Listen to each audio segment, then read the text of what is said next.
ED ठग है या फिर कानून का रखवाला। तो सुप्रीम कोर्ट के द्वारा ईडी को सख्त चेतावनी दी गई है और एक फटकार लगाई गई है। तो नमस्कार दोस्तों, आज के इस वीडियो में हम बात करेंगे कि ईडी के बारे में। ये जो न्यूज़ है काफ़ी ज़्यादा मतलब चर्चा में बनी हुई है। ईडी को ठगों की तरह काम करने की इजाज़त नहीं है, सुप्रीम कोर्ट ने ऐसा एक बयान दिया है। और 5 साल में 10% से कम मामलों में सज़ा दी गई है। कोर्ट जो है सुप्रीम कोर्ट, उसने ये चिंता व्यक्त की है कि ईडी के द्वारा जो भी मामले देखे गए, जिनकी भी वो देख रेख करती है, उसमें 10% से भी कम सज़ा दी गई है 5 सालों का रिकॉर्ड जब चेक किया गया। तो सुप्रीम कोर्ट का जो लहजा है वो दिन ब दिन सख्त होता जा रहा है, कभी ईडी की तरफ तो कभी हाई कोर्ट की तरफ। तो आए दिन सुप्रीम कोर्ट के द्वारा जो भी बयान दिए जाते हैं, जो भी फैसले सुनाए जाते हैं, वो हमें चर्चा में सुनने को मिलते हैं। तो ईडी आखिर क्या होता है? एनफोर्समेंट डायरेक्टरेट होती है, भारत की एक जो केंद्रीय जांच एजेंसी है, जो कि मतलब जो एक जो वित्तीय मंत्रालय उसके अंडर काम करती है। मुख्य रूप से ये मनी लॉन्ड्रिंग और जो विदेशी मुद्रा उल्लंघन के नियम है उन सभी मामलों की जांच करती है। जो विदेशी मुद्रा के नियम बनाए गए हैं भारत में, उसका अगर कोई उल्लंघन करता है या फिर कोई भगोड़ा होता है जो मतलब जहां पर यहाँ से करोड़ों की ठगी करके कहीं विदेश चला जाता है, तो उन सभी की जाँच पड़ताल की जाती है, फिर उन्हें सज़ा दी जाती है। अभी हाल ही के वर्षों में ईडी की जो एक्टिव है वो काफ़ी ज़्यादा हो चुकी है, लेकिन इसके साथ ही उसकी जो पारदर्शिता है, निष्पक्षता और राजनीतिक दुरुपयोगता पर भी सवाल उठ रहे हैं कि उस पर आरोप लगाया जा रहा है कि ये ट्रांसपेरेंसी से काम नहीं कर रही है, बल्कि ये भी एक ठगों की तरह काम करते जा रही है। सुप्रीम कोर्ट ने अभी चेतावनी दी है कि ठगों की तरह काम नहीं कर सकती है ईडी, और हर कार्रवाई को कानून के दायरे में रखकर करना होगा। तो पिछले 5 वर्षों का जब रिकॉर्ड चेक किया गया, तो जितने भी मामले दर्ज किए गए थे ईडी के द्वारा, उसमें 10% से भी कम में सज़ा हुई है, जिससे इसकी जो कार्यप्रणाली है और इसकी जो भी जांच रहती है उसकी गुणवत्ता पर काफ़ी सवाल उठाए गए हैं कि अगर इतनी ज़्यादा एक्टिव है, इतने अच्छे से काम करती है, या फिर मतलब कि जो भी मामले चेक किए गए उसमें इतने कम लोगों को इतनी कम सज़ा क्यों दी गई है, बल्कि ये 5 सालों का रिकॉर्ड है। पिछले 10 वर्षों की अगर हम बात करें, 2014 से 24 के बीच जो प्रवर्तन निदेशालय यानी कि ईडी, उसने मनी लॉन्ड्रिंग के तहत 5297 मामले दर्ज किए थे। और इसी समय में चार्जशीट, जिसको प्रोसिक्यूशन कंप्लेंट कहा जाता है, उसमें दाखिल करने वाले की औसत दर जो लगभग 20% रही है। यानी कि 20% जो थे चार्जशीट दाखिल किए गए थे, यानी कि हर 5 में एक मामले पर चार्जशीट दाखिल हुई थी। इसके अलावा 2019 से 24 के बीच का अगर हम डेटा देखें चार्जशीट का, तो ये दर 10% से 34% के बीच रही है। एवरेज हम मान सकते हैं 20-25%, जिसमें 2024 में सबसे ज़्यादा रहती है 34%। कुल मिलाकर 10 सालों में करीब 1000 से 1500 के जो मामले हैं उस पर चार्जशीट दाखिल की गई है। तो अगर हम अभी की बात करें, ये जो अभी मुद्दा ये क्यों उठ रहा है बार बार, तो सुप्रीम कोर्ट ने 2022 के अपने एक फैसले में, जिसमें जो फैसला था विजय मदन लाल चौधरी बनाम भारत संघ, उसकी समीक्षा याचिकाओं पर सुनवाई कर रहा था। तो इस फैसले में कोर्ट ने PMLA के तहत यानी कि ये एक जो कानून है उसके तहत ईडी की गिरफ्तारी, तलाशी, जब्ती और जो अन्य शक्तियाँ, उन सभी को वैध ठहराया था कि जो ईडी है उसको ये सब करने का अधिकार है, उसके पास इतनी शक्तियाँ हैं, वो किसी को गिरफ्तार कर सकती है, तलाशी ले सकती है, जब्त कर सकती है। तो याचिकाकर्ताओं ने जब उन्होंने PIL दायर की, तो इस फैसले पर पुनर्विचार की मांग की कि इस पर इसकी दोबारा रीचेक किया जाए, जिसमें ईडी की शक्तियों ने दुरुपयोग किया और व्यक्तिगत स्वतंत्रता जैसे जो मुद्दे हैं वो उठाए गए हैं। तो इस पर जब सुनवाई होती है, तो जो जज इसमें सुनवाई करते हैं, जस्टिस जो सूर्यकांत और उज्जवल भुइयां रहते हैं। इसके अलावा जस्टिस N कोटेश्वर सिंह, उन्हों की पीठ ने ये फैसला सुनाया। सुनवाई के दौरान जो ईडी की कार्यशैली, उस पर गंभीर सवाल उठाए गए, खास करके इसकी जो कम दोष सिद्धि दर है और जो लंबी हिरासत की प्रक्रिया की, जो व्यक्ति को ये अरेस्ट करती है उसको काफ़ी लंबी हिरासत में रखा जाता। तो इसमें ये भी पाया गया कि जो ईडी है वो भी कहीं ना कहीं इन मामलों में आपस में उलझी हुई है। इसके अलावा जो सुप्रीम कोर्ट की टिप्पणियां की गई हैं अभी, तो उन्होंने कहा है कि ठगों की तरह बिल्कुल काम नहीं करती, मतलब नहीं कर सकती। कोर्ट ने ईडी की जांच प्रक्रिया को ठगों या बदमाशों जैसी बताया है और कानून के दायरे में रहकर काम करने के लिए एक ऑर्डर दिया है। जस्टिस सूर्यकांत ने टिप्पणी की कि ईडी को अपनी शक्तियों का दुरुपयोग नहीं करना चाहिए और जांच में पूरी तरह से ट्रांसपेरेंसी बनकर रहनी चाहिए। इसके अलावा जो अभी हमने रिकॉर्ड चेक किया, मतलब ये हमने डेटा देखा कि 5 सालों में इतना कम दोष सिद्धि मामले दर्ज किए गए। और जस्टिस भुइयां ने यह भी सवाल उठाया कि जब लोग लंबी हिरासत के बाद बरी हो जाते हैं तो इसकी जिम्मेदारी कौन लेता है। इससे ईडी की जो छवि है उसको भी काफ़ी नुकसान हो रहा है। मतलब कि अगर किसी मामले पर, किसी व्यक्ति पर कोई चार्जशीट लगाया गया, अगर बाद में ये पाया जाता है कि वो वो चार्जशीट गलत थी, तो उसके 5 साल बाद वो जो व्यक्ति बरी होता है, तो इससे क्या आता है कि ईडी की जो जो एक छवि है उसको नुकसान पहुंचता है, उसकी रेपुटेशन खराब होती है कि ईडी जो है वो बिना सोचे समझे कैसे काम कर रही है या फिर अपनी शक्तियों का दुरुपयोग क्यों कर रही है। इसके अलावा निर्दोष लोगों को परेशान करने का भी आरोप लगाया गया। कोर्ट ने यह भी कहा है कि जो ईडी की जो कार्यवाहियां वो बार बार उससे निर्दोष लोग परेशान हो जाते हैं जिनकी कोई गलती नहीं होती, उनको भी लंबी हिरासत में बिना ठोस सबूत के कार्यवाही से व्यक्तिगत स्वतंत्रता पर असर पड़ते। कोर्ट ने यह भी कहा है कि अगर वह अपनी जांच प्रक्रिया में सुधार करे और केवल ठोस सबूतों के आधार पर कार्रवाई करे तो ये चीज़ ज़्यादा अच्छी रहेगी। उन्होंने सलाह दी है। अब ईडी का पक्ष क्या रहता है, ईडी क्या कहती है इस मामले में। उन्होंने ईडी की तरफ से जो सॉलिसिटर जनरल है SV राजू, उन्होंने कोर्ट में ये दलीलें रखी है कि जो प्रभावशाली या फिर धनवान व्यक्ति होते हैं, जो आरोपी होते हैं, वो अक्सर विदेश भाग जाते हैं जिससे जांच में बाद में बाधा आती है। तो इसी वजह से हम उन्हें बहुत टाइम पहले ही उन्हें गिरफ्तार कर लेते हैं। उसके बाद जो PMLA के तहत ये गंभीर आरोप लगाए गए हैं, ये उन्होंने कहा कि ये अपराध गंभीर प्रकृति के होते हैं और ईडी को ऐसी शक्तियों की ज़रूरत है कि मनी लॉन्ड्रिंग जैसे मामलों से निपटा जा सके। उसके अलावा जो कम दोष सिद्धि का कारण बताया कि जटिल एक जांच प्रक्रिया पूरी कॉम्प्लेक्स है, ये कोई आसानी से नहीं है कि एक दिन में जांच प्रक्रिया हो जाएगी, ये काफ़ी लंबा प्रोसेस रहता है, सबूत जुटाने में काफ़ी कठिनाइयां आती हैं। तो इन सभी मामलों को ईडी ने अपना पक्ष रखा है। इसमें कोर्ट का रुख क्या आता है, तो कोर्ट ने यह भी कहा है कि ये जो सभी उनकी दलीलें, उनकी बातें सुनने के बाद कानून ने शासन का पालन करना ईडी की जिम्मेवारी बताया है कि कुछ भी हो, लेकिन जो शासन है अनुशासन का पालन करना होगा, ईडी की एक रिस्पॉन्सिबिलिटी है। शक्तियों का दुरुपयोग नहीं करना होगा, इसमें जांच में पारदर्शिता और जवाबदेही जरूरी होनी चाहिए। उसके अलावा कोर्ट ने ये चीज़ भी कही है कि जो ईडी है उसको अपनी प्रक्रिया को मजबूत करना होगा ताकि जो दोषी हैं उनको सज़ा मिल सके और निर्दोष लोग जो हैं अनावश्यक परेशानी से बच सकें। इस मामले की सुनवाई अभी तक जारी है और कोर्ट ने ईडी से यानी कि अपनी कार्यप्रणाली से सुधार करने के लिए कदम उठाने को कहा है कि आप इस मामले में कदम उठाइए।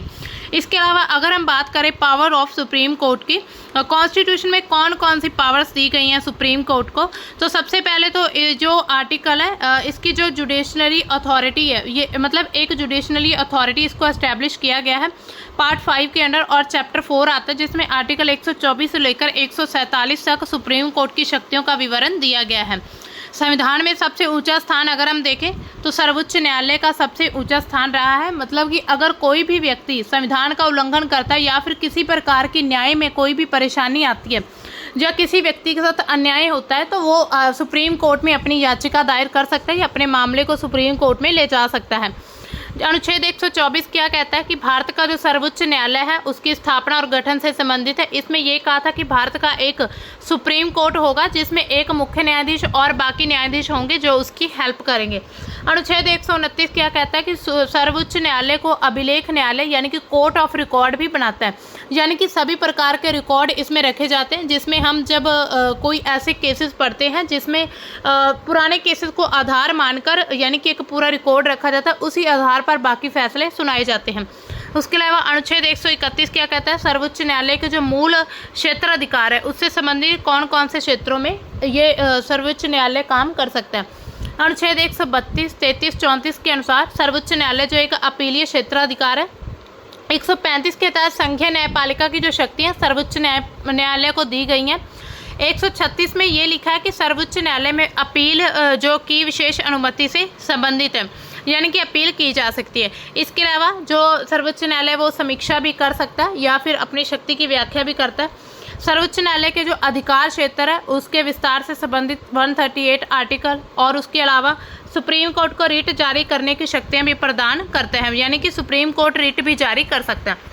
इसके अलावा सर्वोच्च न्यायालय की जो शक्तियां, सहायक शक्तियां, वो 140 में बताएगी। 141 आर्टिकल में सर्वोच्च न्यायालय को कानून बनाने की शक्ति प्रदान करता है कि कोई भी कानून बना सकता है। और इसके अलावा जो सर्वोच्च न्यायालय वो किसी भी हाई कोर्ट के द्वारा जो भी कानून पारित किया जाता है या फिर कोई भी फैसला सुनाया जाता है तो उसकी जांच करने का भी अधिकार होता है। जो अभी हाल ही में हाई कोर्ट के जो जज के अगेंस्ट जो सुप्रीम कोर्ट के जज ने फैसला सुनाया था, सर्वोच्च न्यायालय द्वारा जो भी कानून होता है वो देश की सभी अदालतों पर बाध्यकारी होता है कि सभी अदालतों को मानना जरूरी है। इसके अलावा मौलिक अधिकारों की रक्षा करना ये सबसे बड़ा कर्तव्य है सुप्रीम कोर्ट का। ये और रिट जारी करने की शक्ति अनुच्छेद 32 के तहत डॉक्टर भीमराव अंबेडकर ने इस अनुच्छेद को संविधान का हृदय और आत्मा का, इसमें 5 प्रकार की रिट हम सुप्रीम कोर्ट में सुप्रीम कोर्ट जारी कर सकता है, जिसमें हैबियस कॉर्पस, मैंडेमस और प्रोहिबिशन, क्यू वारंटो और सर्टियोररी जो मतलब कि ये एक रिट है, इसको जारी किया जा सकता है। मौलिक अधिकारों और संविधान की व्याख्या में जो अंतिम प्राधिकरण है ये सुप्रीम कोर्ट के रहते हैं। इसमें न्यायिक पुनरीक्षण किया जा सकता है, जुडिशियल रिव्यू कर सकती है। इसमें क्या होता है कि अगर कोई भी संसद है या फिर राज्य विधानमंडल उसके द्वारा कोई ऐसा कानून बनाया जाता है जो कि संविधान का उल्लंघन करता है तो इसी तरह से उस कानून को रद्द किया जा सकता है। जिसमें केशवानंद भारती केस ये काफ़ी महत्वपूर्ण केस है। इसमें बहुत सारे ऐसे फैसले लिए गए थे। इसमें मूल संरचना सिद्धांत स्थापित किया गया था, यानी कि जो संविधान है उसमें ये जो अधिकार है या फिर जो संविधान में संशोधन करने की विधि है इसको बाकी विधियों के समान मानकर इसमें कोई भी संशोधन नहीं किया जाएगा। तो केशवानंद भारती केस में ये सभी जजेस ने फैसले सुनाए थे। इसके अलावा चुनाव संबंधी अधिकार भी रहते हैं सुप्रीम कोर्ट के। अनुच्छेद 71 में राष्ट्रपति उपराष्ट्रपति के जो चुनाव के विवाद रहते हैं उसका निपटारा करने का अधिकार भी सुप्रीम कोर्ट के पास रहता है, यानी कि सुप्रीम कोर्ट के बहुत सारे काम रहते हैं। अब अगर हम इस मामले की बात करें, ये जो अभी हमने मतलब जिसके बारे में बात करी ईडी के बारे में, तो 10 वर्षों में जो देखा गया कि 5000 कुछ मामले में सिर्फ 43 मामलों पर ही जो ट्रायल है यानी कि पूरी तरह से उस पर सजा सुनाई गई है। 43 मामलों में भी 40 मामलों में दोष सिद्धि और 3 में जो व्यक्ति वो बरी हो चुके हैं, जिससे दोष सिद्धि दर जो है 93% दिखती है। कुछ मामलों की तुलना में दोष सिद्धि दर अभी बहुत कम है। पिछले 17 वर्षों की अगर हम बात करें तो 5422 मामलों में चार्जशीट दाखिल की गई, लेकिन 23 मामलों में दोष सिद्धि मिली है, जिससे कुल दोष सिद्धि पर दर जो है 0.5%। दोष सिद्धि मतलब कि उसको पूरी तरह से दोषी करार कर दिया गया है। अदालतों में अक्सर चार्जशीट की वैधता, जांच की निष्पक्षता और जो राजनीतिक दुरुपयोग है उसके आरोप पर बहस होती रही है, यानी कि ये जो निष्पक्षता पर सवाल उठते रहते हैं। अब सुप्रीम कोर्ट की जो टिप्पणी है वो हमने बात कर ली कि उसके द्वारा जो जो टिप्पणियां दी गई हैं किस प्रकार से काम करना चाहिए। इस पर CJR BR गवाही क्या कहते हैं कि कुछ मामलों में ईडी का जो अतिक्रमण है वो देख रहे हैं। ऐसा नहीं है कि हमें कुछ पता नहीं है, हम न्यूज़ और यूट्यूब पर इंटरव्यू नहीं देखते हैं। यानी कि उन्होंने ये साफ साफ कह दिया कि ईडी का जो भी इस प्रकार का जो रवैया है तो उसको हमें साफ साफ पता है। उसको ऐसा नहीं होना चाहिए कि सुप्रीम कोर्ट के जजेस को या फिर किसी को इस चीज़ का पता नहीं है। जो जस्टिस भुयान है वो क्या कहते हैं कि पिछले 5 सालों में जो ईडी की तरफ से 5000 मामलों में सिर्फ 10% से भी कम अगर हम बात करें तो दोष सिद्धि की गई है। और ईडी की छवि की भी एक चिंता रेपुटेशन का सवाल है। राजनीतिक दुरुपयोग के भी आरोप लगाए गए। राजनीतिक विरोधियों को टारगेट करने के आरोप लगाए गए कि आप राजनीतिक जो विरोधी हैं उनको ही टारगेट करते हैं। लंबी जांच होती है लेकिन ठोस सबूतों की कमी रहती। गिरफ्तारी के बाद भी केस साबित नहीं हो पाता, जिसकी वजह से जो मतलब कि ईडी है यानी कि प्रवर्तन निदेशालय जो है वो एक मतलब हम कह सकते हैं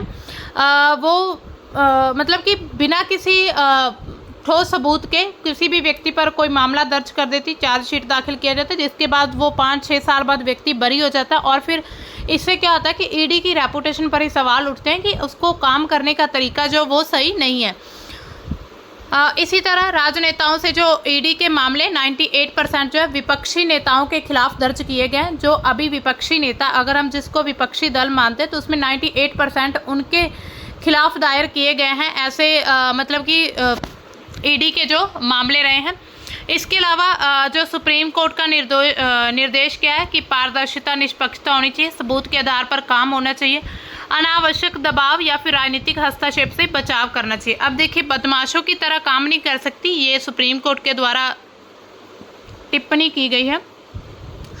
जनता और लोकतंत्र पर असर क्या पड़ता है इन सभी चीज़ों का। ईडी की जो विश्वसनीयता उस पर सवाल उठते हैं कि ईडी जो है वो पूरी तरह से निष्पक्ष स्वतंत्र तरीके से काम नहीं कर रही है। संस्थागत अखंडता को चुनौती रहती है। कानून के शासन की अहमियत के बारे में पता चलता है कि कानून के शासन की जो अहमियत है वो ईडी उसको नहीं मानती है।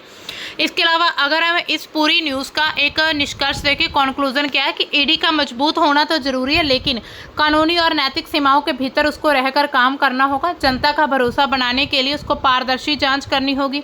सुप्रीम कोर्ट की चेतावनी को गंभीरता से लेकर अपने में जो भी सुधार करने की ज़रूरत है उन सभी में सुधार करना होगा।